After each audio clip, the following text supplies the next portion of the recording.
ще преживявате много емоции и ще изкарвате пари, ще имате чисто нов автомобил и ще живеете живота на мечтите си. Да, ама трябва яко бачкане, преди да имате всички тия неща. Така че при нас е якото бачкане.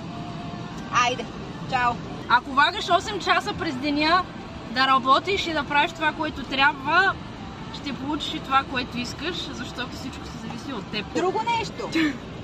Да, хората, между другото, искат и предпочитат да работят 40-50 години наемен труд за някаква мизерна заплата, която буквално не им стига до никъде, а не искат да отделят 3-5 години от живота си, за да се пенсионират млади и богати и да живеят живот без ограничения.